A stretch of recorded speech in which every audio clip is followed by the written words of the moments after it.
Okay, good morning, everyone. Thank you for joining us. Here and not here. Yeah, for those of you at home, thanks for tuning in. We're going to do a few quick announcements. Yes, Yeah. very quick. Okay, I'm going to give a little pitch for the GCA website. There are so many little videos and opportunities to watch different things on the website.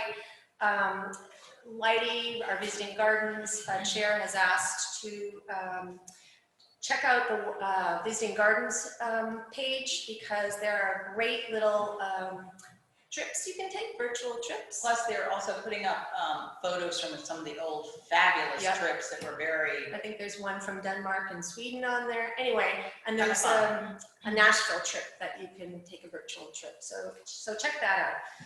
Also, the GCA has put together an on-demand program, which is an actual program you can go on and look. You just click into the videos and publications link, and this month's is Revolutionary Gardeners, the Wisdom of George Washington and Thomas Jefferson. It's a 40-minute video. I actually watched some of it last night. It's quite good. So. I'm impressed.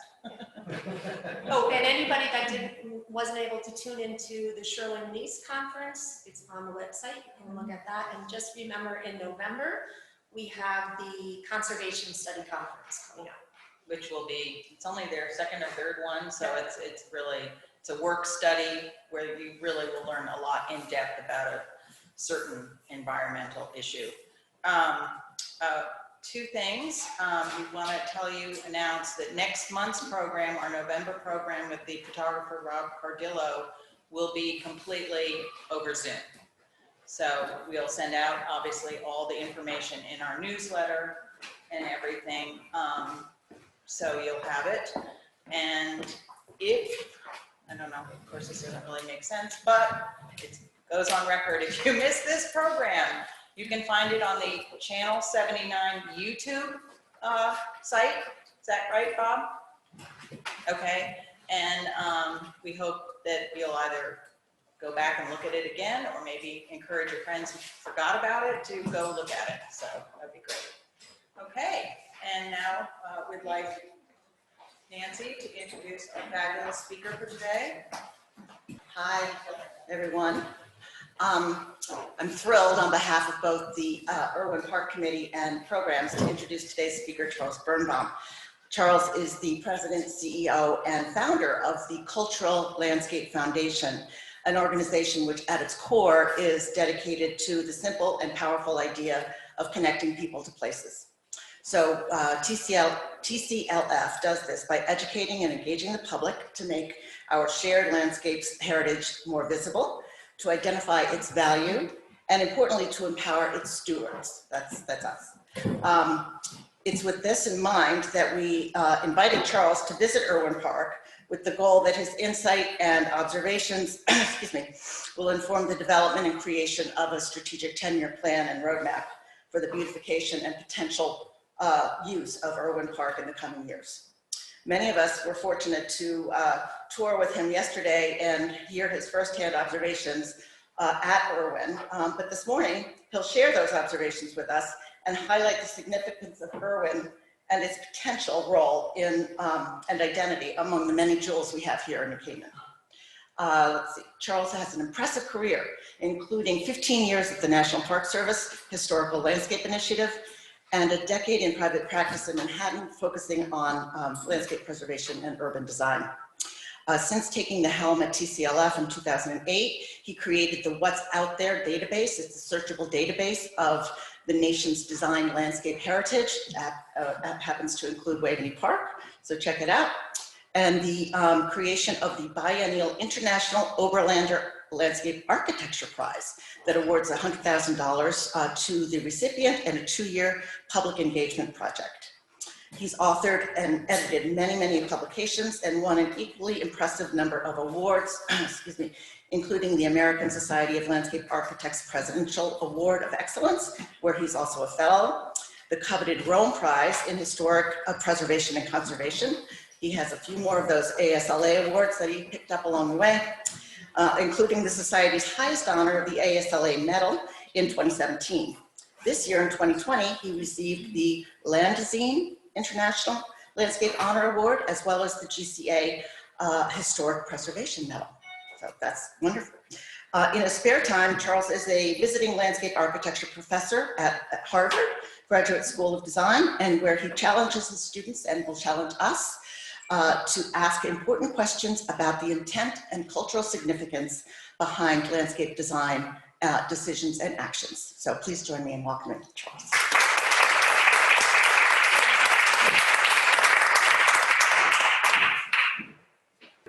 It's great to see everyone this morning, both here in the room and virtually on Zoom. So welcome, good morning. This really is a pleasure to be here. I guess I would confess that I'm a closet modernist. And I fell in love with New Canaan when I discovered Glass House. Through my work at the foundation, we were very engaged with the launch of Glass House. And really getting people, as Philip Johnson wanted them to do, is to see the landscape. And he often referred to the landscape as this very expensive wallpaper. And what we're going to do today is we're going to see that it is more than wallpaper. It is more than, as Tommy Church said, parsley around the roast. And it is a distinct honor to come and speak to club members today. I think that a lot of landscape architects, generally speaking, don't realize the role that the GCA has played in elevating the profession and giving flight to, I think, many of the conservation and stewardship goals that we as landscape architecture trained professionals hold near and dear. The Rome Prize, for example, many people may know that there is a GCA endowed position. Many of the gardens that I got to visit while I was there, and I went back to over 60 villas that were chronicled by the very first fellows for several decades. Their travels, and in one case that I could even find their vehicle, was compensated by the Garden Club of America.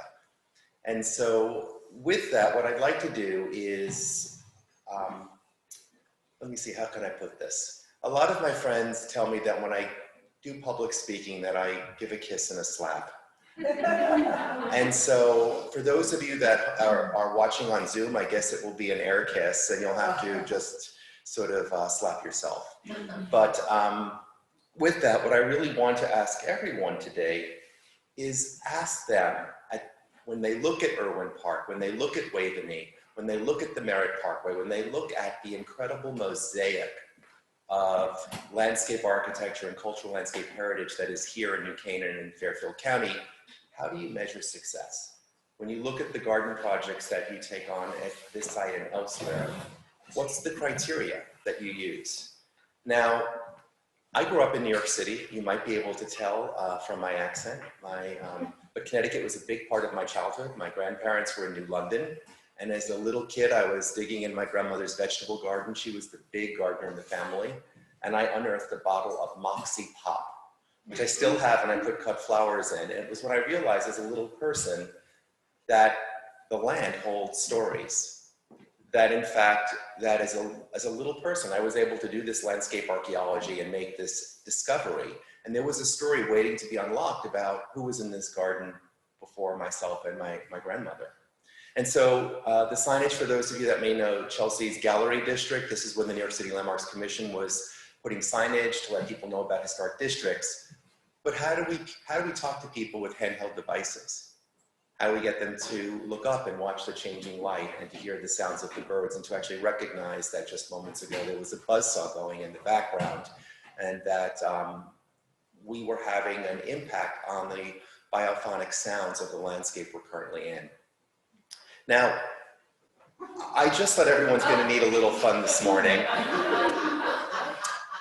One of the things that I noticed in some of the language that club members often use, and this is not just this club, is beauty, right? Beauty is a word I'm not going to use today. One of the things we're going to talk about is authenticity. And authenticity has a value, has multiple values. And so for me, you know, this idea that someone's having a good hair day or a bad hair day, not only is it something that I cannot participate in, but nevertheless, it's subjective. So this is not about subjectivity. This is about really having tools to make value judgments that are both personal and collective. Now, some of these things are pretty straightforward. I was pretty excited when I saw that the Google landing page on Jekyll's 176th birthday was actually Google. I thought this is pretty awesome. And if I was a practicing landscape architect or architect looking at building or landscape performance standards, there exist quantifiable metrics. You know, we have LEED and platinum and gold, different standards for building architecture. So when you look out of the windows here at Waveny and you think about the project work that you're looking at, the question is, how do you measure success? What are the standards? It's a lot easier if you're talking about trees. They're there or they're not. We're probably in a site that has a lot of tree stories to tell. Climate change. Sports, probably a whole lot easier. You win or you lose. And flower arranging. I'm sure there are some experts here in the audience today. Now, this kind of caught my attention when I was preparing for today. One of the things you'll notice, and I hope that you'll go to tclf.org, our website, one of the things you'll see there, and you'll see from me personally, is I really try to avoid using the P word. The word preservation is a loaded term. And as soon as you say that, people have this impression that somehow you are opposed to change. This piece here that came out in the New Canaanite a couple of years ago is about that. It's a great read, by the way, if you Google this, by Rose Scott Long Rothbart. It's really quite wonderful and spot on. And what he is suggesting is that we have to move beyond the P word in a way that the discipline has moved beyond it. So when I talk about a landscape like Irwin Park, I'm going to not use the P word. I'm going to talk about managing change or change with continuity. So what do those, I would ask each of you to think about what that means to you personally. Now, the other thing that I'll mention is when I look at landscapes, I always look at them like Russian nesting dolls. How do these places fit together? We're in a landscape right now that was largely shaped by Olmsted Jr. and Percival Gallagher with the patronage client at the helm. But it's very rare to see projects where the significance of the place includes landscape architecture. I want to say that from 1990 to 1992, I reverse commuted to Westport, Connecticut, and it was this sort of most volatile period about the future of the Merritt Parkway. And I remember being so incredibly excited when, in fact, the Parkway was designated and it has significance in landscape architecture. Now, that may not sound like a really big deal, but think about the kind of litigation that takes place around landscapes. And if you're not saying that the landscape architecture is significant in the same way that the engineering is, how can you protect it? So this is a photograph. This is from the Archives of American Gardens, which of course is a joint project with the GCA. And this is a photograph taken by the Francis Benjamin Johnson photographer, 1915. This is one of the hand-tinted glass lantern slides. And this is right outside the window here. And you know, when I saw this, I packed this up when I was coming, and then when I was surprised to see how different it looked today. And so when you look at these kinds of images in the garden, I want you to keep this in your mind as you listen to this morning's presentation and question yourself, what is it that is successful about these projects to you? And what is it about the landscape's carrying capacity that those changes can be made?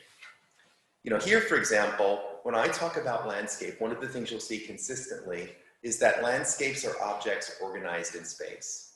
Plant materials, topography, circulation, structures, buildings are features in the landscape. They are subordinate to the landscape. And then individual objects. But stepping back one step further before you look at landscapes that way comes spatial organization and land patterns. So when you begin to look at a landscape like this as a series of outdoor rooms, each of those rooms may have a different management approach. Some are where we are right now in the historic core, where you have the most historic fabric that remains. Other areas are outside of the core and therefore have the carrying capacity for alterations and additions to a higher degree. So when I look at a landscape, and I say this with absolutely no judgment whatsoever, I'm assuming this was an agrarian landscape and now it is a performing ecological landscape. And so when I see this as someone that sort of parachutes into a place, I think, well, what's the criteria? How do you measure success? And how does it relate to the overall structure of how the landscape has evolved over time? When I look at something like this bridge, I know as someone that's built landscapes in cities for many years that I know that the design for this balustrade railing is in response to current health, safety, and welfare standards. The bars are closer together on the bottom because you don't want little kids climbing their way through there.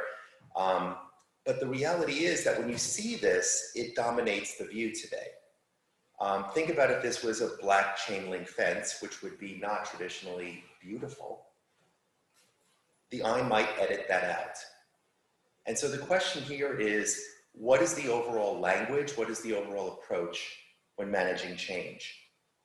When I look at something like this accessibility ramp, which is right outside here, what would have happened if this ramp was not in the framed view? This property is a series of paintings that are framed. You go into the pavilions, you go into the porte cochere, everywhere you go, the landscape architect is in conversation with the architect to frame views. Think about the period in which this is done and where landscape painting was in the 1910s and 20s. And so imagine for a moment if this ramp was against the backside of this wall, that a special request was made because it is historic to only put a certain type of railing on one side and the other one would go along the interior of the wall and then it would jog forward as it reached the landing. You would maintain the design intent of that view shed. So these are the kinds of questions that I want everyone to think about today. And I think in the case of this property in particular, I'll come back to the Olmsted practice. This is one of the most significant residential commissions of the Olmsted practice. I'm going to say that again. The Olmsteds did thousands of projects. There are 1.2 million pieces of correspondence in the Library of Congress. There are 120,000 plans at Fairstead and at the Olmsted site in their collections. And I'll give you the specifics in a little bit, but planting didn't happen without understanding how the landscape evolved during their involvement. The planting plan that's in the background here was when they were going to be building the merit, and how was the property going to absorb that? And so this, for example, is a copy of the planting plan with the field notes that document the changes that were made in the field. And so I ask all of you, when you think about measuring success, and you take on projects at a place that is one of the iconic extant Olmsted Estate residential commissions, and you're in the historic core, what are the values that you bring to sort of saying why you like or don't like red twig dogwood as part of the entrance ensemble? It's a great plant. The question is this the right place for it? And the other question by extension is there an overarching palette of plants that the club develops that grows out of an analysis of the original Olmsted plantings? There aren't 20 gardeners here today. We have climate change. There's all sorts of issues. We have big trees where there weren't big trees. So we might have shade where there was sun. But there should be an analysis to help guide and manage change. I couldn't help but putting Witold Rybinski's book cover next, and now I'm just going to say a few opening remarks about Irwin Park. When I was going around the sort of preambulatory walk that's been created, and I have to say as someone who did a lot of step aerobics, hats off about the paving material. I mean, it was awesome. I mean, I just feel like I want to become a poster child for the company and have them as a corporate sponsor. It was really, really great. So thank you for that. But again, take a look at this image. In particular, look at the line of the topography. Calvert Vaux, Olmsted's protege, who worked on the great view of the Long Meadow in Prospect Park, in 1880 wrote an essay, The Value of Sky and Skyline. That relationship between manufactured nature, romantic nature, and the sky and the borrowed view. When you are moving around, and then I can only imagine when this is animated with little kids, this is really so important right now, this kind of open space, especially in a COVID time, freedom of movement, to actually have self-described and collective experiences with nature. This to me is sort of, wow, that's just so powerful. Now, the flip side is you guys are sort of in this sort of, I feel like when you have that person paint the bridge and they get to the other side and they have to start all over again. I mean, the amount of invasives here, we know that invasive plants can grow in the Northeast and the mid-Atlantic states 18 feet in a growing season, some plants. So this is just a perpetual issue. I think the goats are awesome. I actually think you should actually come up with names for them and learn about the different goats on the website, and people can follow the different goats. I mean, it seems like there's something really fun about the goats.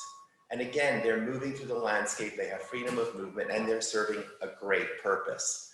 But really, what do you do when you have a whole aspect of the design where you're coming to the edge of a terrace, which was very purposefully designed? I'm guessing it happened during the first house that burned to the ground, which I discovered last night was designed by the Platt brothers, and I'll talk about that a little later. So what's interesting is when I read the Irwin Park material, there wasn't a reference to the first architects, but what we do know about the Platt brothers is they always worked with world-class architects. Their father was Charles Platt. And I also want to mention that as we look at the issue of rehabilitation versus demolition, that Jeffrey Platt was one of the founders of the Landmarks Commission in New York City. So not only was he a leading architect, but he was someone at the forefront of the historic preservation movement. In its infancy, this would have been the period of Jacqueline Kennedy Onassis and Philip Johnson trying to save Penn Station. Great, thank you. Now, I wanted to show this in particular because when you look at the Irwin Park plan, that is sort of a guide when you go to the park, there's a couple of sort of large lawns that almost read like a figure 8. And in the middle of them is the plus or minus 75, or maybe this may be 50 cars for parking. Now contrast this to the experience we just had on the other side of the walk, where our eye goes from the ground plane to the sky. And now what we're doing here is we are allowing vehicles to dominate this moment. So the way in which the eye would carry through in a very picturesque way, that has now been blocked by these vehicles. The other thing we should recognize is as we have conversations about Irwin Park, which I believe is a neighborhood park, and so it shouldn't be accommodating large-scale destination venues that it makes it no longer a neighborhood park. So, and for example, a feature like that would probably require 300 to 500 parking spaces. So it means an additional loss of open space for passive public enjoyment. And the other thing I'm going to end the lecture when I come back to Irwin Park is to say, what is the language of Irwin Park? When you walk around Waveny, the Olmsteds established a cohesive language for this country place era design, which still carries through today.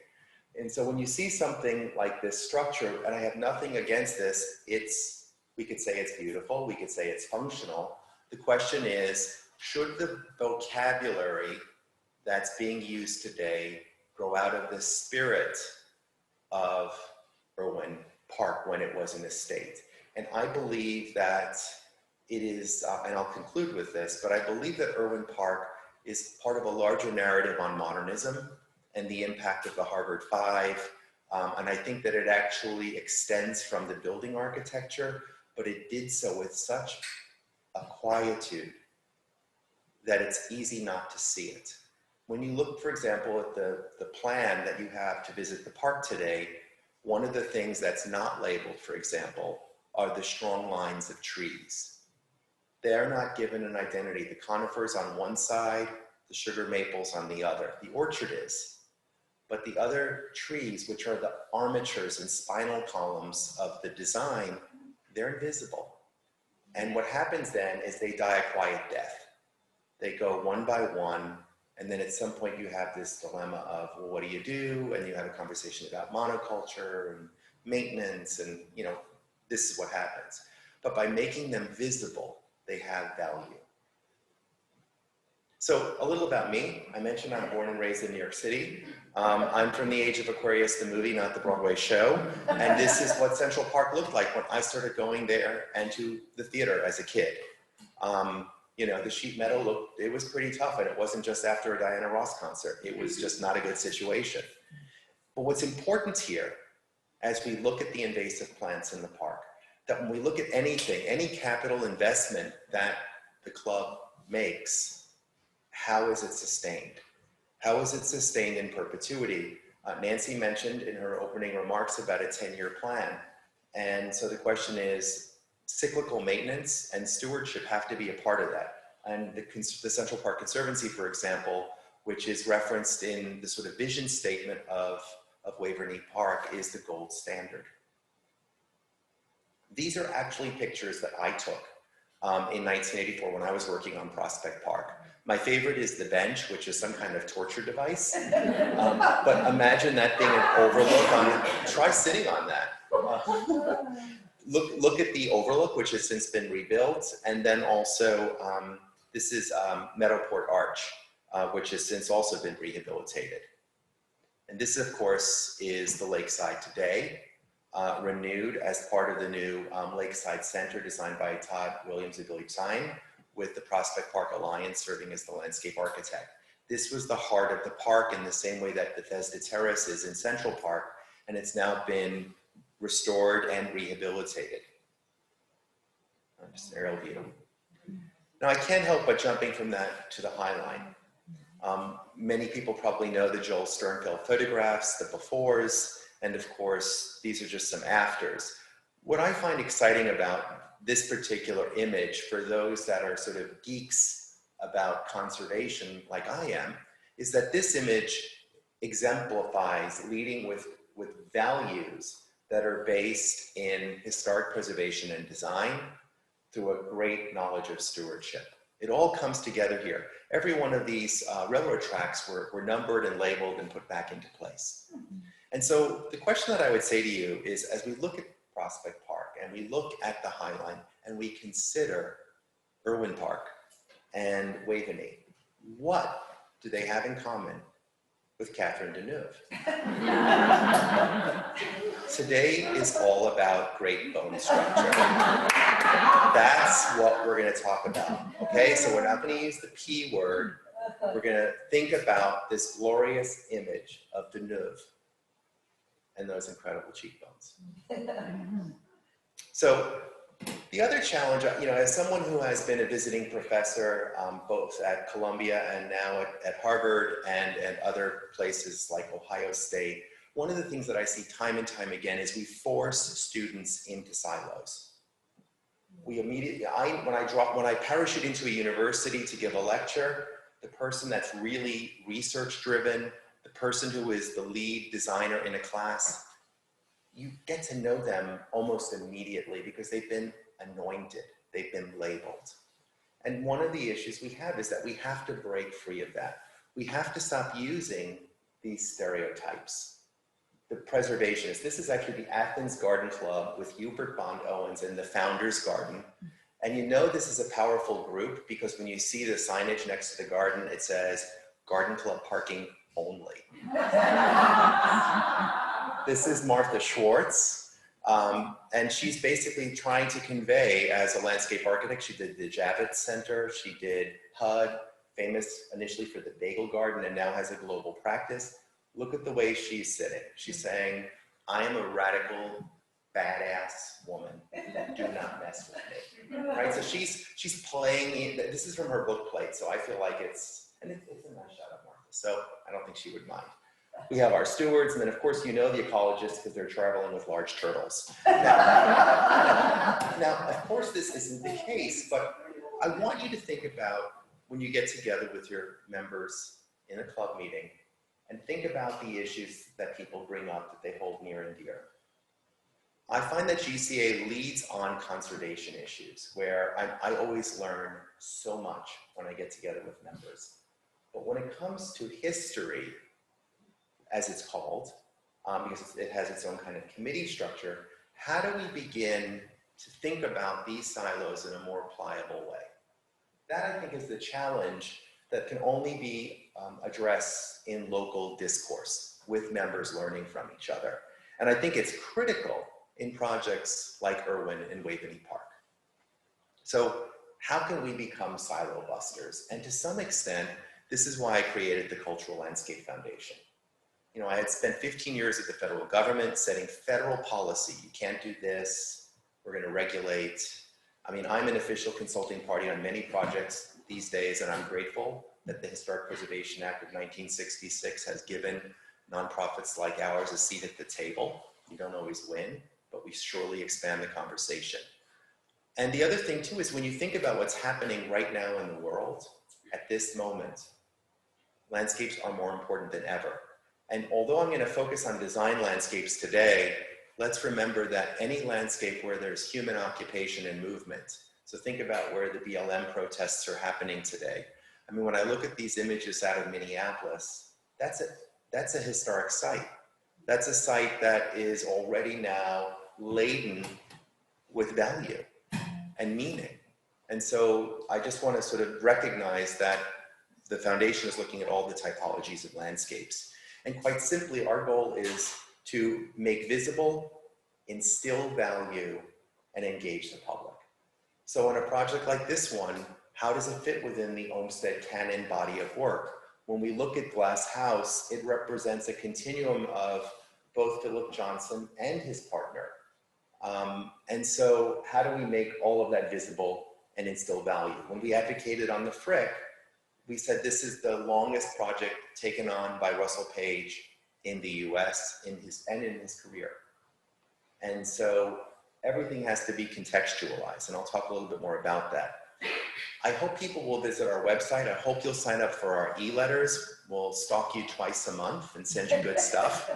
The What's Out There database, all of our landscapes, 2,100 and growing, are all there, 17 digital city guides. Everything is free and downloadable and GPS enabled. Our Pioneers project, we have over 1,000 profiles, including Percival Gallagher, who worked on this garden. We have 16 oral histories we've completed to date. Landslide is our at-risk compendium. We just announced this year's theme called Women Take the Lead, looking at 100 years of women-led design throughout the US. And because of COVID, it was initially intended to be a bricks and mortar exhibition. And we recorded and edited and produced 25 Zoom interviews with leading designers and scholars telling the stories behind these women and women in practice today, trying to have it all, if you will, and climb the ladder in the same way that men have been enabled to. And then finally, the Obelander Prize, named after the Canadian Olmsted of Landscape Architecture, Cornelia Hahn Obelander, who will turn 100, God willing, on June 20th of next year. She designed the courtyard at the New York Times building with Hank White. And she lives in Vancouver and was Harvard trained during the period of the Harvard Five. So the rest of my time, I'd like to look at 5 themes. Survey and registration. How do we embrace the palimpsest, the layers that are embedded in the landscape? How do we build greater coalitions? The idea of authenticity, which I think is a really strong opportunity at both of these places to leverage. And then finally, how do we expand the audience? So for those of you that don't know, and this is the only kind of wonky thing I promised to do today, when we say, you know, we have a habit of putting plaques on things and say this is historic.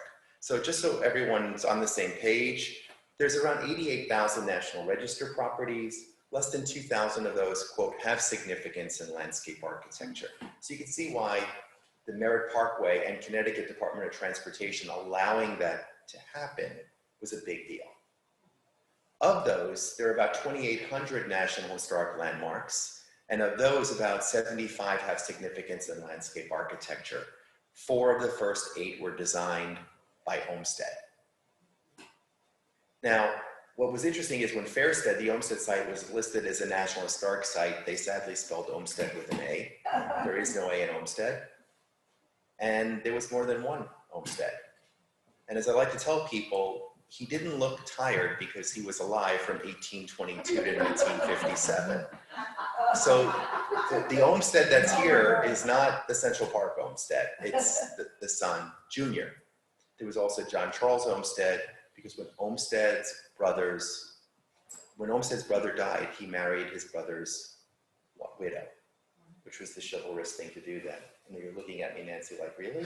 That was a nice thing to do then, apparently. And so John Charles Olmsted was his nephew and then his stepson.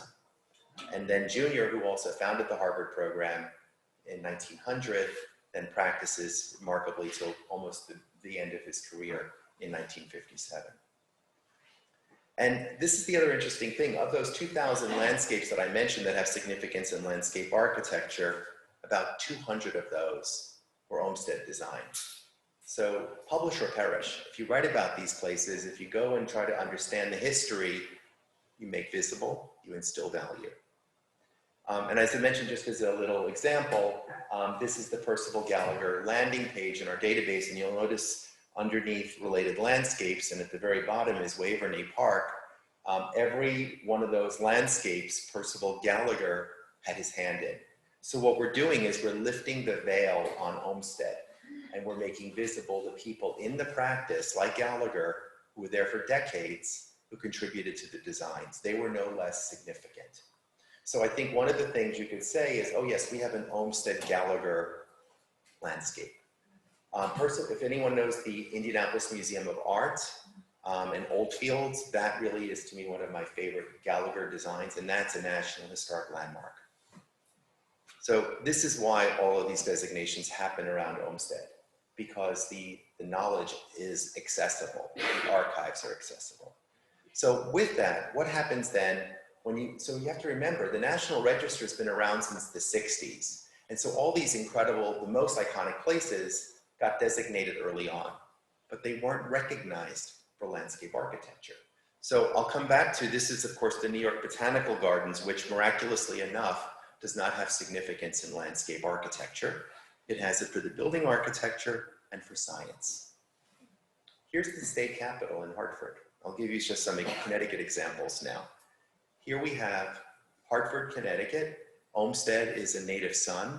He had a farm here before he began his life. And only the building architecture is recognized by Richard Upjohn. The nomination, which is quite brief, from 1970, has 0. Olmsted is not mentioned at all.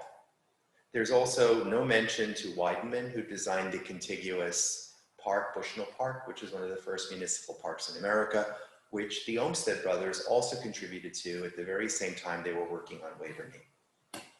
And here we see the borrowed view back and forth between the two parks.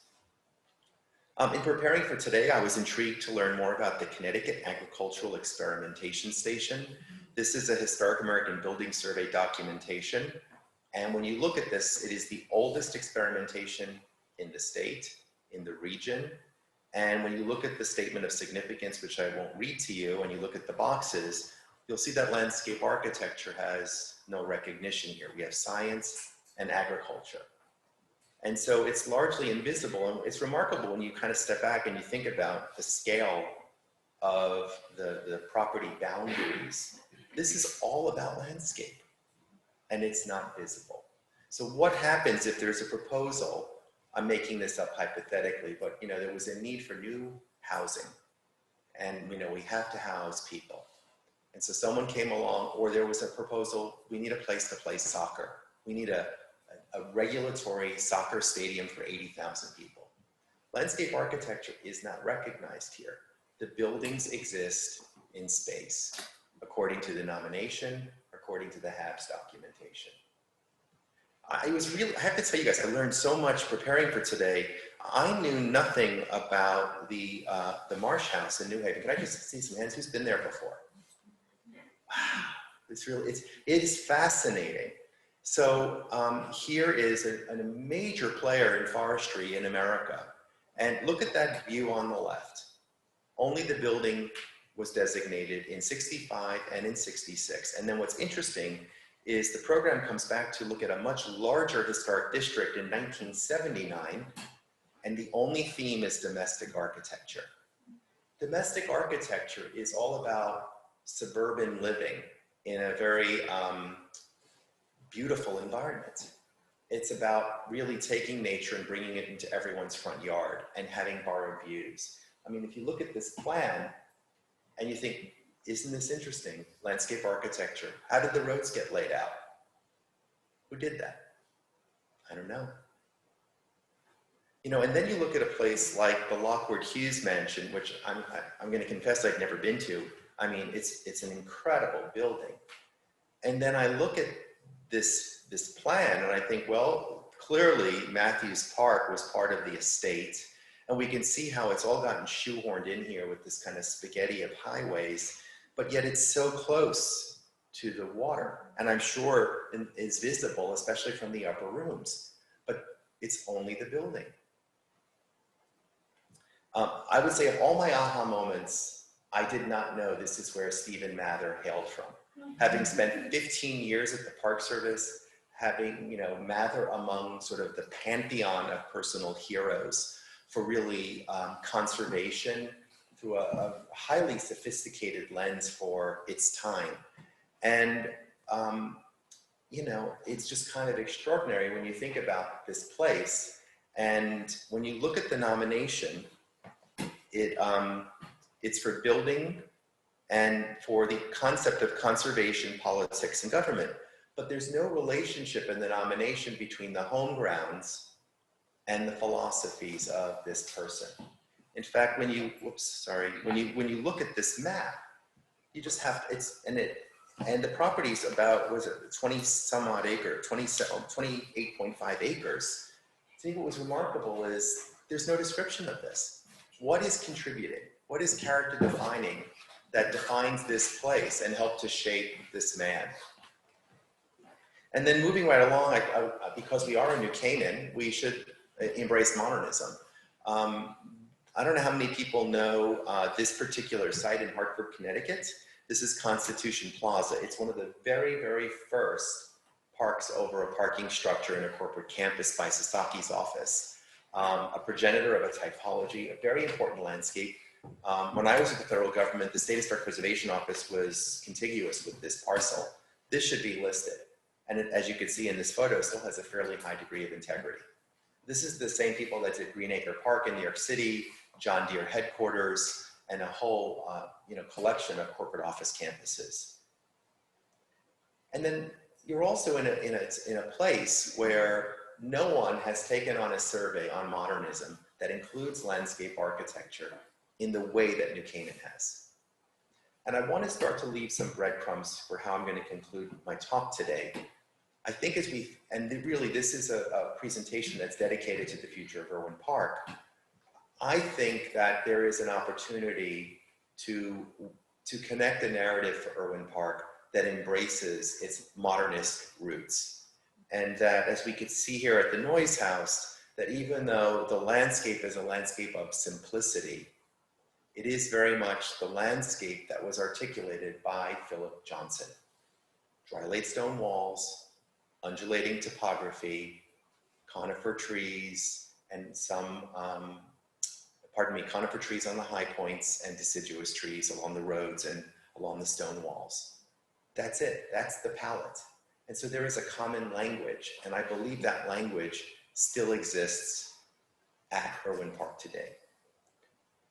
The other thing I want to recognize, now that I began by looking at these places where landscape was ignored, the other really cool thing, and it starts here in New Canaan, is we started to see modernist buildings becoming landmarks, the highest honor. And in each case, and Glass House was the first, the significance was architecture and landscape architecture. In the Miller House and Garden by Dan Kiley and Saarinen, it was architecture, landscape architecture, transportation, and engineering. It was designated in 2000, and that same year, the Gropius House was designated. How many people have been to the Gropius House? God, we're gonna have to start having some trips for you guys. Well, the reason I'm going to conclude with Gropius because the Gropiuses built their house on a property, there was an orchard there. And I think there was something in the drinking water about the romantic notion of an orchard in the foreground at Irwin. And then more recently, the Russell Wright property in Garrison, New York.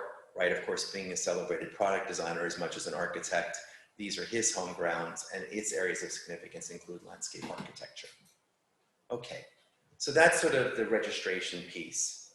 And I know that you guys have done, for Waveny, I believe it's been listed on the National Register in 2019, and I would love to see a copy of that. It's not online, so if anyone, just be wonderful to read that.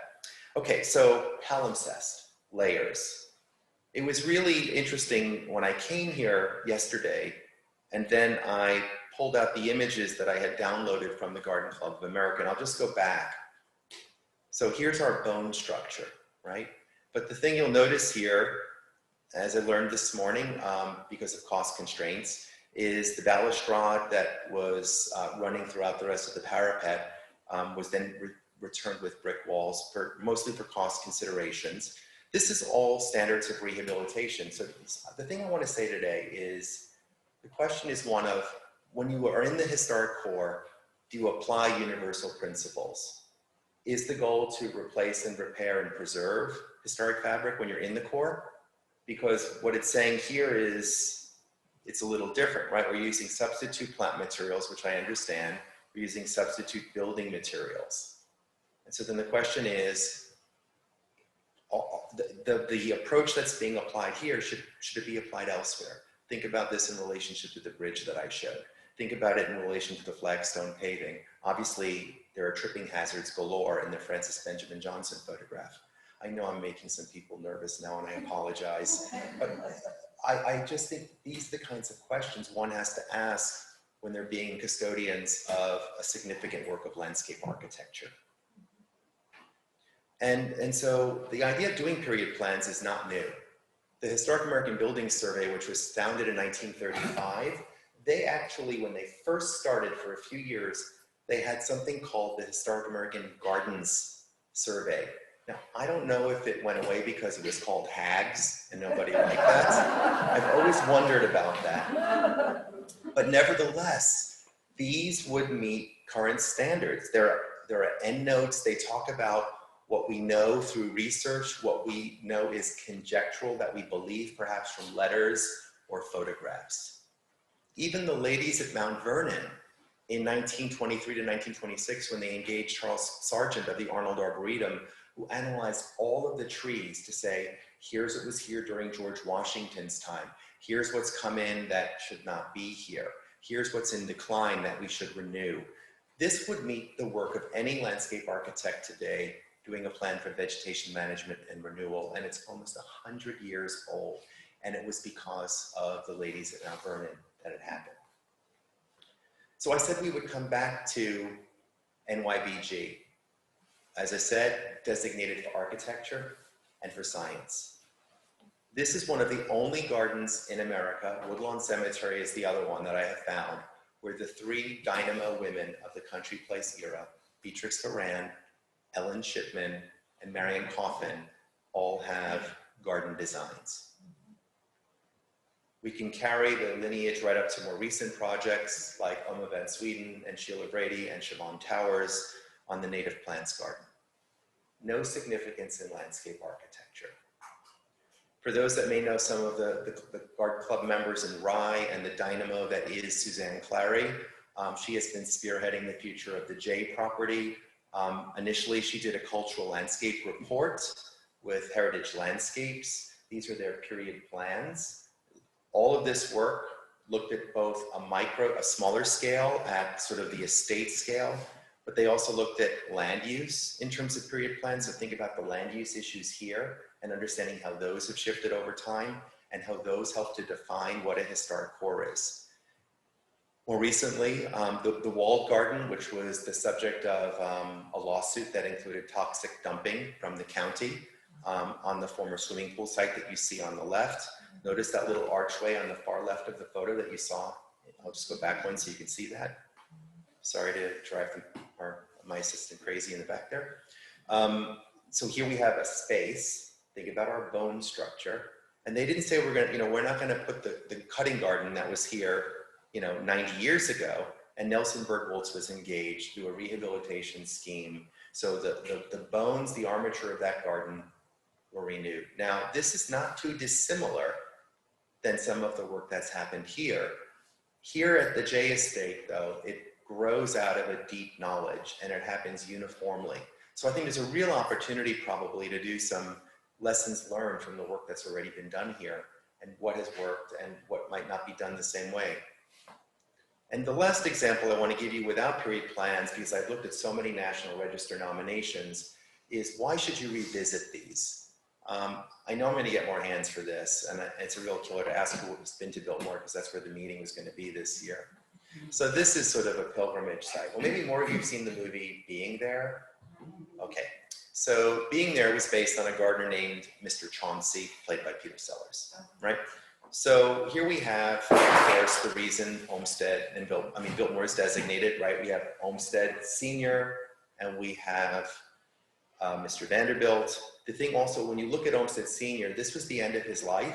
He was passing the baton to Junior, and he was so frail he couldn't stand for the portrait. So when Sargent painted these two paintings, it's Olmsted Junior's body with Olmsted Senior's head. This is the portrait that hangs at the National Gallery. But who is this man? This man was the inspiration for the movie Being There, and he was at Biltmore from the Olmsted era until his death in 1950. His name is Chauncey Beadle. And when you go to Biltmore, the reason why you see all of these rhododendrons and azaleas is Mr. Beadle. Olmsted was not a big fan of ericaceous plants. Mr. Beadle had a nursery of ericaceous plants. So when they hired him to work on the dell, he just stayed a really long time. And of course, when the azaleas are in bloom at Biltmore, it's a pilgrimage site. And it is, there's a reason why it's the #1 tourist destination in the state of North Carolina. And so at Biltmore, this was the only thing in the original nomination, and they didn't actually even know what their boundaries were. So they revisited this, and here's what I wanted to show everybody, because this to me is so cool. They didn't just say architecture or even landscape architecture. They said expressing cultural values. Now think about Waveny and think about Irwin Park as two places from two different moments in history. The first from the robber baron age of the visionary country place era collaboration between a patron and a design team. And then the next generation being the kind of era of IBM and kind of corporate New Canaan, and the relationship between living a modern life, both in terms of modernism and design, and also working within the vocabulary of what New Canaan is. And contrast that, and this is a seed I want to plant right now, contrast all of that in your mind to Palm Springs. Because Palm Springs is, for me, the place that is best associated with modernism in America right now because of Modernism Week, which is a rocket ship. I think they had 70,000 people last year. So think about this idea of expressing cultural values, architecture, landscape architecture, popular and traditional culture, and then transforming the environment, manipulating the environment, protecting and preserving. You could tell the story of living in New Canaan for 100 years at these two places through that narrative. Think about the portals for school kids that are taking history classes and understanding how the country evolved over time. The first, what happens up until the First World War, in between the wars where all the gardeners run away to Europe. And then we have the second story in a post-World War II world when America is experiencing a level of innovation and experimentation. And then finally, architecture, conservation, landscape architecture, and history. The other thing I want to say about this is we have the good fortune of experiencing these places because of the patronage that enabled that. And I think we are in a world today where we really have to spotlight those acts of generosity and vision. And at Biltmore, what they did is initially the period of significance was only for the guys up to the 1910s. You know, Mr. Vanderbilt dies and leaves Mrs. Vanderbilt holding the bag before the Depression. Mrs. Vanderbilt sells the Pisgah National Forest to the U.S. Forest Service for $500,000. She opens Biltmore to public visitation during the Depression at $2.80 a person, and they line up. They sell 70,000 postcards their first year. She, working with her attorney, Julian Green Adams, and with Chauncey Beadle, save Biltmore. So the story is not just the story of the great men that built the great house and the cradle of forestry and all of that. It's the story of sustaining the place. And that to me is just as inspiring as the act of creating the place in the first place. Okay, how do we build greater coalitions? By adopting a holistic stewardship ethic. I know that's a mouthful. So first of all, landscape architects, there's about 33,000 of us, half within the profession of the ASLA, the other half not. About half the number is licensed, but less than 2% are members of the historic preservation group. The GCA has a similar structure where historic preservation and history is a thread. So does that mean, like it does within the landscape architecture community, that we say, okay, you guys, you're interested in history, you go play in room 4B. We don't, you know, we're over here talking about parks and recreation. So we have to break away from what I call the silos, as I said earlier, the bricks and banners, the balloons and bollards, the Bradfords and Bradford pears, all of this stuff. So I'm going to say two things that if you write nothing else down today, I ask you to consider this. I think about landscapes as 4 C's. There's collections, which are living and non-living. Think about the experience of walking down where the parapet is. Right there, decisions are being made about living and non-living materials. Community, those that live, work, and play, and how we communicate with them, how we create transparency and engagement. I think about buildings as features or containers in the landscape. And finally, and for me most importantly, context. That context is the physical setting. It also could be the watershed context, but it's also the historical context, my Russian nesting dolls. How important is this place? One of the things I've been really promoting now for about 15 years, and it's starting to have traction, is the idea that we should have a landscape curator at major institutions. The Newport Preservation Society, the Pittsburgh Parks Conservancy, the George Eastman House, which was the very first, they all have landscape curators. That professional is sitting at the top level with the other custodians of a historic place. And how do we communicate with the public? You know, when people go to both of these sites, what is the storytelling we're doing so there's an understanding of the lineage? This is like one of my favorite cartoons from the Acela Amtrak. Ponce de Leon, upon discovering the fountain of youth, is annoyed to find he doesn't have exact change. Can we provide exact change? You know, I think that we can learn a lot from our colleagues on the cultural side in museums and the kind of free days and things that are now starting to happen to build a bigger tent, to have a more diverse constituency. I also think from a branding perspective, I think there's a tremendous opportunity for Irwin Park to think about its place in telling the story of modernism and post-war living in New Canaan. Okay, so now I'm going to move on to historic context. And the example that I want to give you is from kind of a real life story that I don't have time to tell you today. But and it's appropriate to be showing this here at Waveny, because I was posed with the question of, well, what were the longest associations of the Olmsted firm on a residential estate commission? And I was in a charrette, and I had 3 hours to put together a PowerPoint. So I'd go online and start researching, and this is the former Haas property, by the way, in the background here, called Stoneleigh, which was transferred in the last few years from the Haas family after more than a half century to a nonprofit whose mission is nature and ecology based, not culture.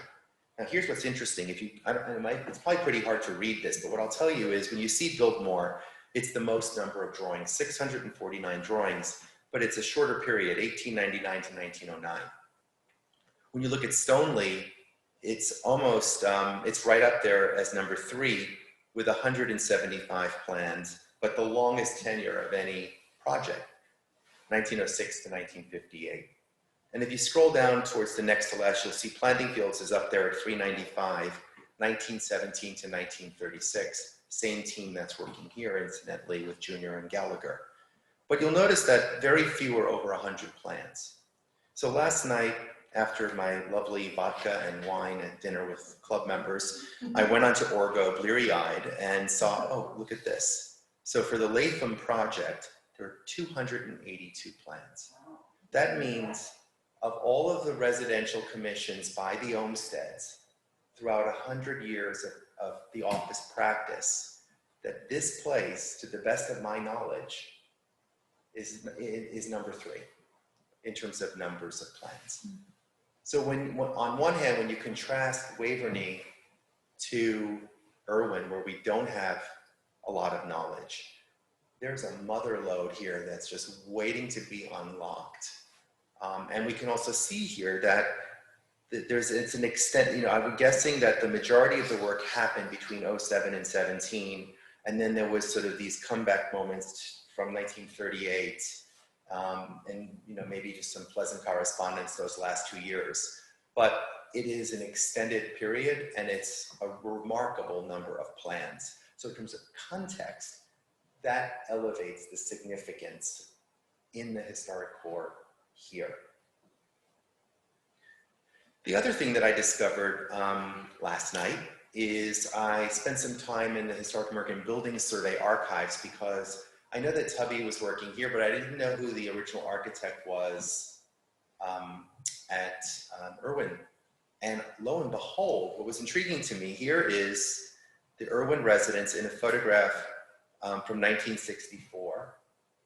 This would have been right before the fire, but look at that image. And you see that it's William and Jeffrey Platt. So for those that, so Charles Platt is sort of the person who wrote about Italian gardens. Faulkner Farm was what ushered in the American country place era. The Italian design influence that became such a part of it, one only has to look at the curving terrace here, which is modeled on the Villa d'Este in Rome, and you also find it at the Breakers in Newport. That's sort of perfect half circle. And so the other thing about William and Jeffrey Platt is they had a pronounced respect of landscape architecture and worked with many great landscape architects. And what's interesting is their work straddles the modern era.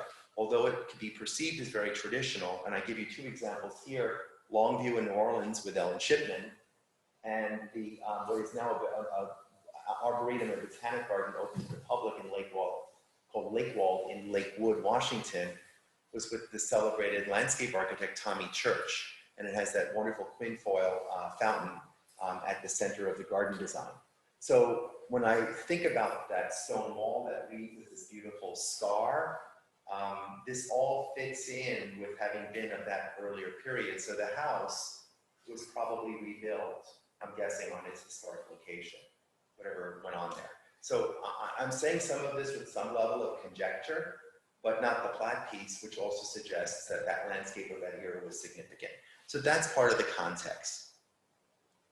We also know, as I mentioned earlier, for example, just to tie it back to the Frick, that because we had that body of knowledge, we were able to make the argument that this was worth conserving. Okay, last 2 parts. Mission statements. I will say to my friends at Irwin Park, I found nothing anywhere that I could work with as a mission statement when I surfed the web. Even the brochure that you guys gave me in my packet, nothing. And then at Waveny, I would say what you find when you're looking for a mission statement is really about the kind of conservancy approach. So let me show you what I mean. And I'm going to tell you that I love mission statements. And I compare it to speed dating on Zoom. Because I can surf the web, I can click around, and I could say, is that somebody I want to play with? Yeah. Is that someone that's going to get my wacky world in which the way that I see things? Give you some examples. Here's like my gold standard, the Casa del Herrera, one of my favorite. If you're in Santa Barbara, this is a must-do. It's just down the road from Lotus Land. They both make for a delicious day. And I was here when it had transferred from the family and was pretty tattered. And it has been incredibly restored and rehabilitated. But here's their mission, and I'm going to focus on the words: preserve, restore. And then it says here, for the benefit of the community, visiting public, scholars, educators, and stewards. We know who they're talking to, and we know what they want to do, right? I don't like chocolate. I like movies and long walks on the beach. This is speed dating, I'm telling you. Okay, so here's the Federated Garden Clubs of Connecticut, another mission statement. I say hats off. Coordinate, stimulate, and encourage higher standards in all aspects of garden club work to protect and conserve our natural resources, preserve our heritage, and promote civic duty. The last part, I get it, and I can live with it because it's got all the other qualifiers before it. Totally subjective. Who gets to decide what's pretty? Right. Connecticut Trust, preserve, protect, promote, and landscapes. Thank you. I wanted to show the New Haven Cemetery because it doesn't have significance in landscape architecture. Hartford Preservation Alliance primary mission is to preserve and revitalize historic's unique architectural heritage and neighborhood character. So definitely very moderate, adapting for change, build a big tent. I defy anyone to find a mission statement anywhere for Glass House. We all think we know what their mission is. It doesn't exist online. And I'm guessing it's because of the complexities of being one of the properties in the trust umbrella.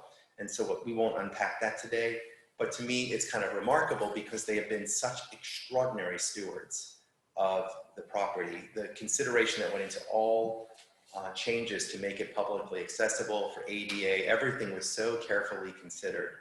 And no mission statement. And then I was inspired after talking to Nancy last night to look at the mission for the New Canaan Land Trust, and it's also a great mission statement. Foster the connection between the New Canaan community and its natural resources through the conservation and sustainable stewardship of our open space. Really, really nice. And the other thing I want to conclude with on missions is what happens when you're doing things that have nothing to do with your mission. Is it mission drift? When was the last time you revisited your mission? I think mission statements are like strategic plans. They should be reviewed every 3 to 5 years. This to me was kind of wild when I went to the website for the Mather Homestead, which is basically saying to preserve the Mather Homestead in order to educate the community about revolutionary times, 18th and 19th century living, and Stephen Mather's legacy as an important conservationist. Now, I have no objection to any of these activities, but yoga and music, and it's great. I think, I'd love to do yoga in that space. I'd love to smell what that wood smells like and feel the power of that place. But this is contradictory with the mission. So perhaps it's time to think about a way to look at some of these uses and why, aside from revenue generating and getting, people in the door, how they relate to the place. And then finally on mission, this is the premier example for me as a historic property. Drayton Hall is just for me one of those sort of remarkable places. And for decades, George McDaniel was the director, and this hung over his desk, preserve and interpret. And if you've been to Drayton Hall, you know that it seems like you just walked in there right after the family fled. It's a really powerful experience. It's the perfect site to look at before I now bring in authenticity. But when you go into the landscape, you'll see things like when they opened it to the public, there was this little outbuilding that was picked up and moved to become a ticket center. So it had its integrity of setting altered. And then more recently, there have been projects to interpret ecology and rice culture, which are good things, on a new boardwalk. This is rehabilitation. I think this is a great project, but it doesn't meet the mission. What they're doing at Drayton Hall is they're applying different mission standards for building architecture than they are for the property, and that's a problem. And so this says to me that you've got to kind of revisit that. So I found myself then thinking, okay, so let's come back now to New Canaan. And then I looked at Parks' website, and the thing that's interesting is it's almost like there are now these gems that are part of the collection of Parks. And the mission statement doesn't speak to them. I mean, look at the mission here. It says, The mission of the New Canaan Recreation Department to enhance the quality of life for New Canaan residents by utilizing all resources under our control. Anyway, I can't read it. It's actually a little painful to read out loud. But I'm like, okay, so whatever that means, what I can tell you at a very superficial level is it's not addressing resources like Waveny and Irwin Park. And so I say to all of you, should it? Can it? Wouldn't everyone benefit? I mean, isn't this an avenue for cross conversation?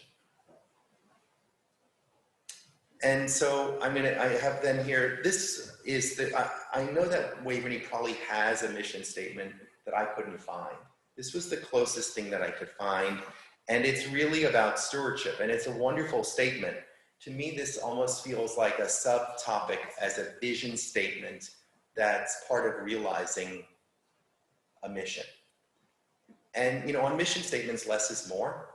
And remember too, the last thing I'll say about this is in 1992, after 25 years, the Secretary of the Interior's standards was renamed. It had been historic buildings and it became historic properties. One has to think about a place holistically. It's not just about the building, it's about the boundaries, the whole place. And so that's why the idea of a historic core and understanding change over time is important. Okay, so now a little fun before we close. Authenticity is something I love talking about. I have literally watched in my Google Analytics authenticity go into the hundreds and hundreds of millions of appearances. How do you market authenticity? Be authentic. There's all sorts of these great, like hang in there kitty poster type things about authenticity. Saying authentic does not mean being authentic. How do you know a certificate of authenticity is authentic? Does it come with its own certificate of authenticity? I mean, it's all very silly, but for me, what's really interesting for those here that are versed in the Secretary of the Interior standards and the National Register guidelines is the National Register says there are 7 aspects of integrity. And the last one, the most challenging, is feeling and association. Think about once that buzzsaw stopped outside, how different our experience was in here. It's ephemeral. It's feeling and association. If we opened the doors this morning, when we got here and I went outside and had my breakfast sandwich and the birds were chirping and you could hear the rustle of the fall leaves because the wind was up much more, that's feeling and association. So we're not going to walk around with mood rings and see how we're doing at Irwin Park, although it is kind of a fun idea probably for a fundraiser. We were looking for those last night. But you know, here's the New York Times. Authenticity is the value of the moment. I'm going to avoid politics because it's too easy. But I do like this one of Anderson Cooper. And everything I've done, I've always tried to be authentic and real. I don't know what's going on in this photograph, but it's disturbing. Think about when we talk about Meryl Streep's career and how we judge her performances. I mean, is there anyone that can be so transformational and authentic? We have authenticity in religion. We have authenticity in movement and dance. We have it in music. We have it in cooking. This is one of my favorite surveys about Mexican food that I guess American people have decided for Mexican food to be authentic. It actually has to have 70% of the people serving them have to be Mexican. I'm not making this stuff up. This is real data. This is interesting. Authenticity, the authentic garden. This is Claire Sawyer from Haverford. The garden must reflect and work within the larger, there's my context, of local landscape and history. Developing an appreciation of our landscapes and history leads to truly American gardens. Authenticity is at the heart of successful fundraising. Okay, so I said there's going to be 2 things that I'm going to tell you that are less geeky. The first was my 4 C's. Now I'm going to tell you my other takeaway. And I want you to think about this the next time you're in a park, the next time you walk along the historic main street of the city, or your own garden. 3 things. Experience is more important than destination. What does that mean? I mean, I look at this image and think of my own experiences that I've had similar to this, and I'm almost overwhelmed emotionally, especially now. Think about when we have temporary, ephemeral experiences that are in a moment and only are left to memory, how powerful that is. Think about, an image like this and to have those memories, experience, more important than destination. 2, historic places serve as educators for history. How do we create that engagement? Here's the Weir Farm. It's the first and only national park in the state of Connecticut. And it didn't happen just because there wasn't a national park in Connecticut, as some people think. It happened because the Park Service did a theme study of artist sites. And this floated high to the top in terms of integrity. I mean, think about folks that are really like gaga about doing Civil War reenactments. Historic places serve as educators of history. My favorite example of this, to go back, and it seems very appropriate to reference Catherine Deneuve here, is that this garden is all about bone structure. It's about design and historic preservation. Every year, the garden is recurated in the same beds. And everyone comes back to see what has happened. I know that art and culture is central to the mission of the park here. So I also thought it would be interesting to show Versailles and how they've been curating exhibitions like the Lee Wafan that I got to see in 2014. All of these have an enhanced power of place. The image that I'm showing you here was actually on axis with this structure. And so it's a portal, it's a way of re-seeing something through this artist's installation, as opposed to something that's just kind of plunked down. And finally, number 3, increased competition requires stewards to provide high quality, authentic experiences. Without any doubt, having freshly made buffalo mozzarella was as exciting as seeing any number of Italian villas that I experienced in Italy. You could say the same about local pumpkin farming this time of year, and that experience of picking your own in a rural vernacular landscape in Fairfield County. You will remember that growing up. You will remember how heavy that pumpkin felt. And my personal favorite on this topic is when the World Heritage Convention recently recognized Neapolitan pizza as a World Heritage destination. So we have authenticity in Civil War reenactors and department store Santas. This is my personal favorite. It's moved into now artisanal. Think about young people, small batch, handcrafted. We see these buzzwords all the time. This is authenticity. We're not speaking to these people, and they should be coming because we've got the real deal. This is my personal favorite, artisanal pencil sharpening. I'm not making this stuff up. I mean, for those that are looking for stocking stuffers, did you know you could be getting some nice online artisanal pencils right about now? Artisanal gardening. This is intriguing for those that read Garden and Gun. This was an old idea whose time has come. Real is the new benchmark for everything, as we show Charleston. But so how do we get away from this kind of pastiche? Think about some of the images that I showed you earlier today here, and question now the way you look at those things. I often have an expression that I use called plop and drop, where stuff just starts to appear. This is the National Historic Landmark plantation along River Road outside of New Orleans. And all this stuff just arrived. I mean, think about it. You've been in a tour of the house, you come outside and you see this stuff and you think, oh, I'll check out number 1, check in with number 4, head to the gift shop and go down River Road to the next plantation.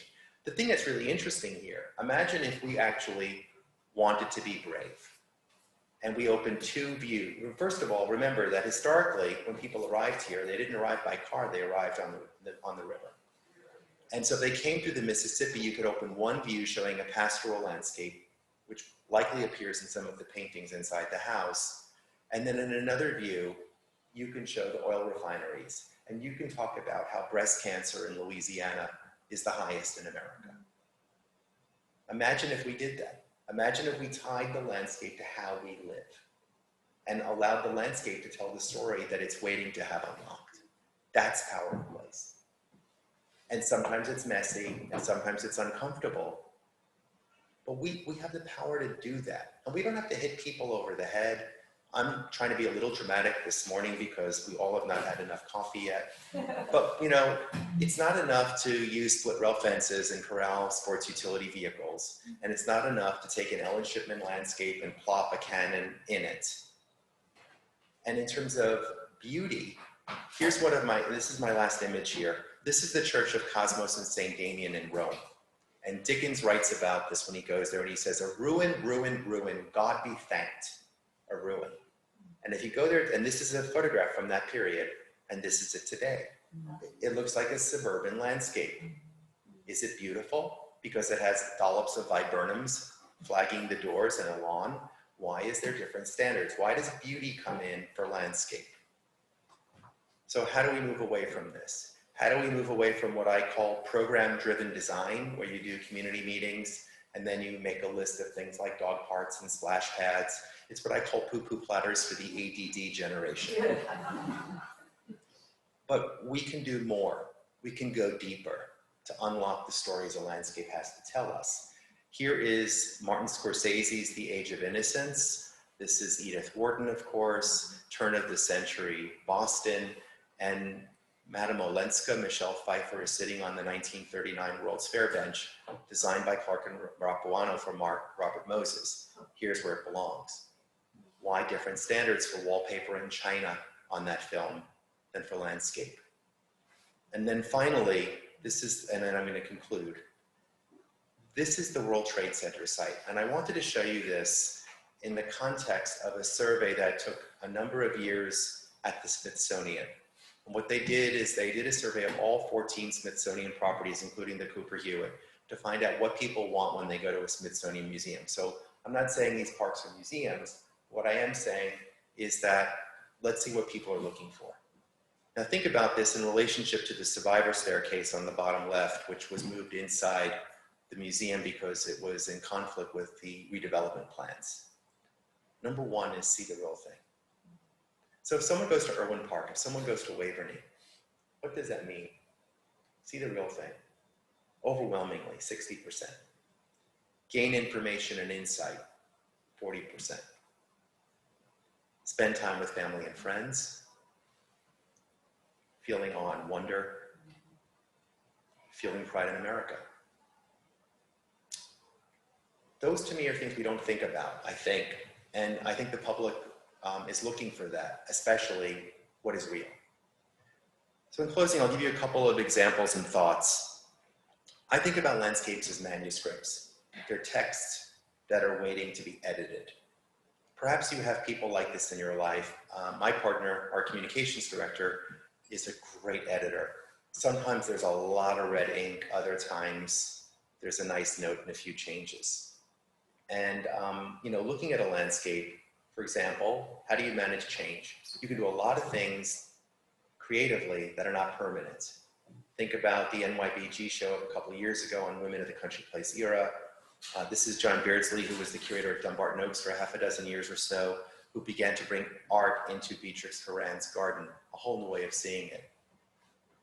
We could look historically at even an era of urban renewal when it was done well on those rare occasions like Society Hill in Philadelphia, where landscape architects like I.M. Pei, Mitchell Gergela, Arthur Collins, the landscape architect, came together and created surgical-like insertions. And I use this because I think that's part of what's necessary at Irwin Park, to really understand how to manage change through continuity of materials and expression. You see it in the landscape architect's work, in paving, in walls, in gates. Everything is nuanced, everything is site-specific and not homogeneous. You won't find it anywhere else. The Crestwood Garden Club has been involved in Udell for many years. This was a nursery that was gifted in a suburban community that had little or no public open space. It has become an incredible community hearth. Theodore Klein, the great plantsman, he grew conifers, hence the name Udell. And the first time I went there, this is what the tobacco barn looked like. I took this photo about a dozen years ago. Today, when you go there, the tobacco barn has been renewed. It is the gateway. Think of our Olmsted bridges that you go through and they frame the view. And then there's a gift shop, you buy your tickets and you come out the other side and you enter the garden. This is again about our bone structure and working with the authentic historic fabric. It's an incredible experience. And then lastly, I leave you with Governor's Island by West 8, where what happened in the middle of this project was Hurricane Sandy, and the whole shoreline was walloped. And the design team did a pivot and said, can we have the bulkhead? Can we recycle all of that? Again, this authentic fabric. And so when you go there, it becomes this incredible climb to the top where you actually get to experience views of Manhattan and Brooklyn that New Yorkers have never, ever experienced in the history of the city. It is uplifting and inspiring and extraordinary. So what I'd like to leave you with today is one example and then some closing remarks on Irwin. Very often when I come to places and I just sort of parachute in and you know, you just kind of try to figure it out. And I had a deja vu moment yesterday in Irwin Park, and it continued through dinner last night. And last night at dinner, there was just, we somehow, no surprise, we kept getting back to fundraising. How do we do this? How do we do this? Where does the money come from? And I found myself thinking about a garden in Santa Barbara called the Santa Barbara Botanical Gardens, which I've also been involved in for a number of years. It was meant to go to Beatrix Farrand, and then she didn't get it. It went to Lockwood DeForest. But then Lockwood DeForest was in the camouflage unit of the Second World War, and Farrand was very close to all the Garden Club members, including Mrs. Thornley, who was very powerful. And so she got to sort of put her fingers on the scale in the design. This would be an incredible study, not just of the garden, but in terms of feminist and gender studies. Here's what's really cool. This image that I'm showing you on the right, which has now been restored, this is what it looked like when I went there with this kind of art installation in the background. But the actual natives that had been there, this is the first California garden of native plants from the 1930s. And it also had this sort of tension between Farrand with her East Coast pedigree and Lockwood DeForest, who's based in California. The thing that's really cool, you'll see this on the photos on the left. The top left is a historic photo and there's a big boulder. It's like a dinosaur. It's massive. There was no way to move this. And you could see it tucked in behind that tree today.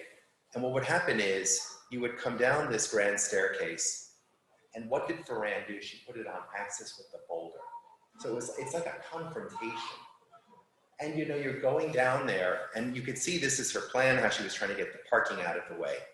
So what they did is they closed that staircase for ADA, and then they plopped in this gazebo.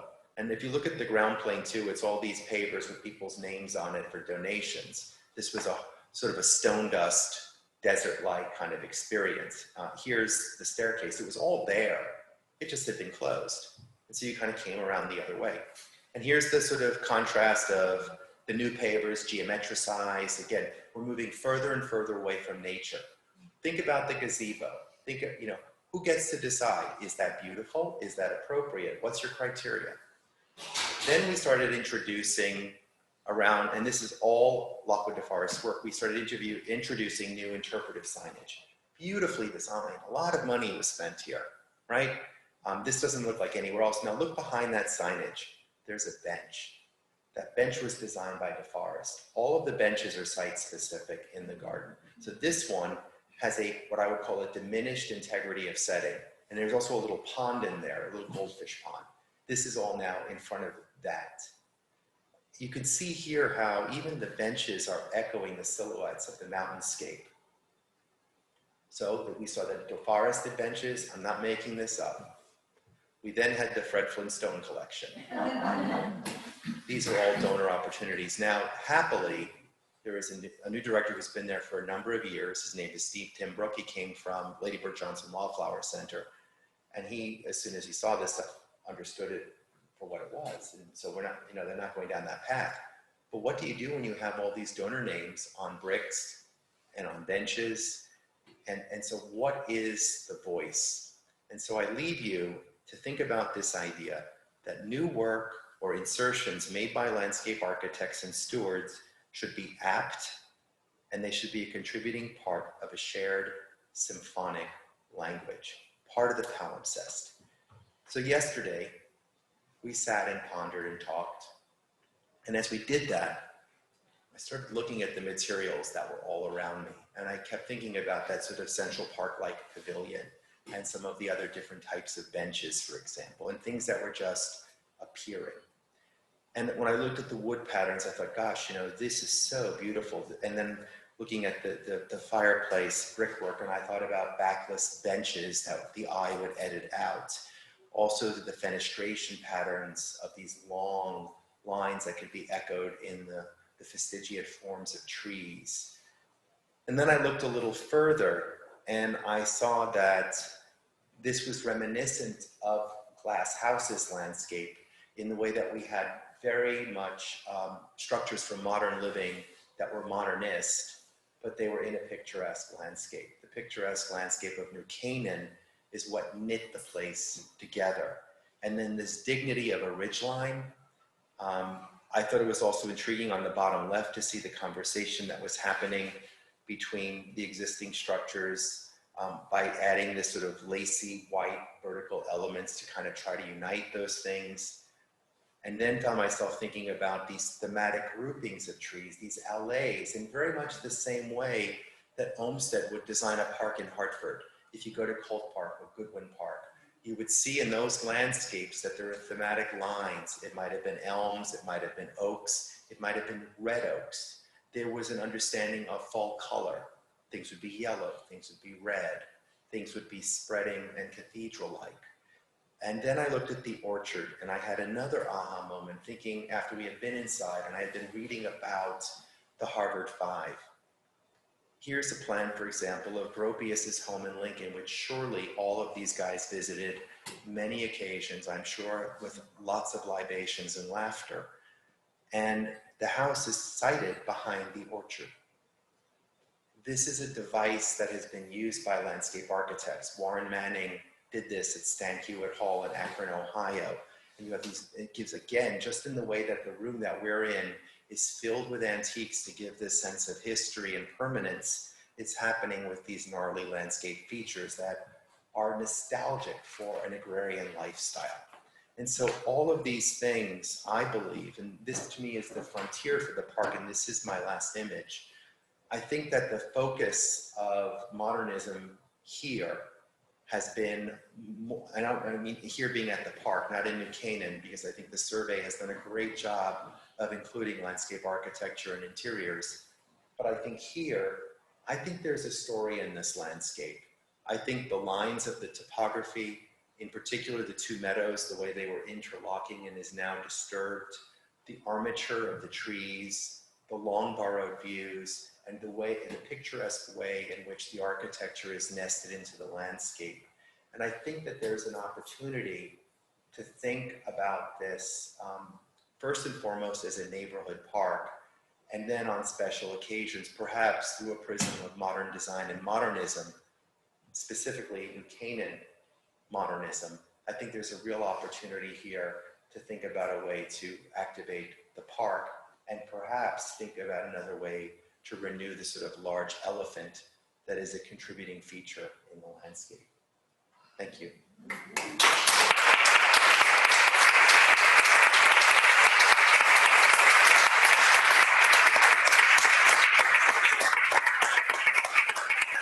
Do you have any questions?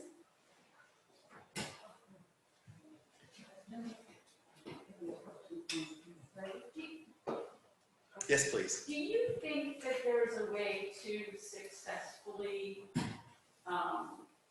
and you guys probably covered this yesterday, but that you can marry the needs or maybe perceived needs of a historic, now public park with sports and a town's desire to use public parks for sports teams? Sure. Can it be done successfully? So the question that was asked for those that are Zooming is can we use historic public landscapes like Waveny and like Irwin Park for sports today? And the qualifier there would be the difference between active versus passive recreation. There's been a lot of data done over the last decades about how people use parks. And what the data points to is that 70 to 80% of people that use parks use them for passive enjoyment, non-organized sports. We don't have backstops and skinned ball fields. Not to say that those things shouldn't exist, they most certainly should. But the question is, where should they go? I think, what's interesting to me about both of these parks is they both have historic cores. And a lot of the work that's happened, really has already it's made attempts to recognize what those spaces are. And so the different types of sports that you're alluding to, the more gregarious sports that require a certain infrastructure, might be able to be accommodated outside of the historic core in these parks. But I would just say that anything, all of these things should be based on a comprehensive plan that has a deep level of analysis of both the historic, cultural, natural, ecological resources, as well as an economic feasibility study and a larger user analysis. And I also think in a community of 20,000 people, it would be great to not look at these places alone, but look at them as a comprehensive system. I know that Hartford and Denver, to cite two examples, have recently done high altitude comprehensive plans to just look at use and data in their whole collection of parks and open spaces. So I think for this question and for many that we had yesterday, I think they're very hard to answer these questions without looking at them in a larger context. So it's I'm not trying to be a cop-out, and I think there are ways to do that, but it should really be data-driven and user analyzed through the lens of those assets and values of the park. Thanks for getting the ball going.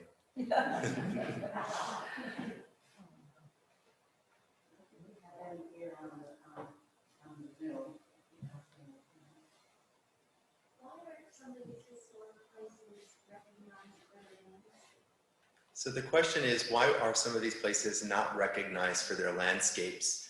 I think if we're thinking about designation, for example, that a lot of the really, really most celebrated places got designated early on. I mean, Central and Prospect Park, for example, were not designated as landmarks in landscape architecture.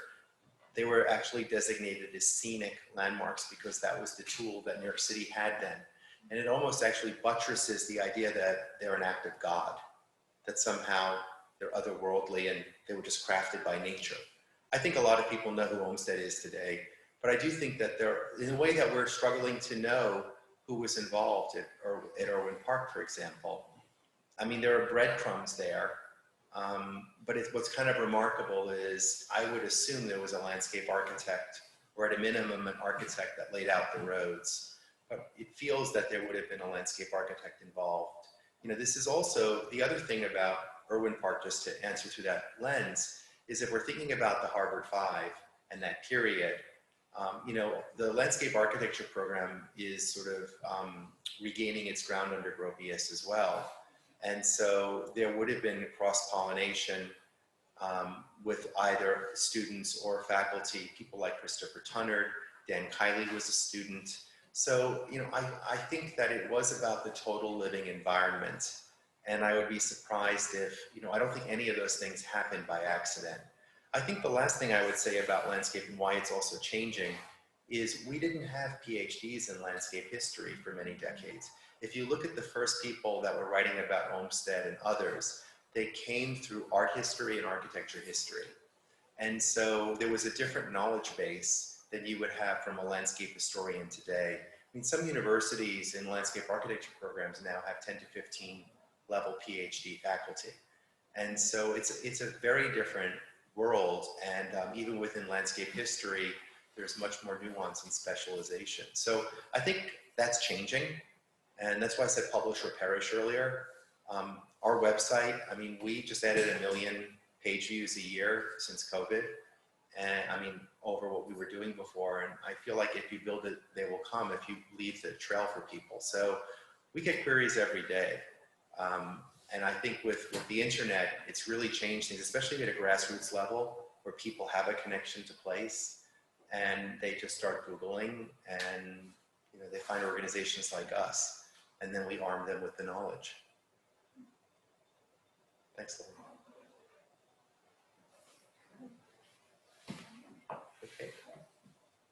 Super. Thank you. Thank you all.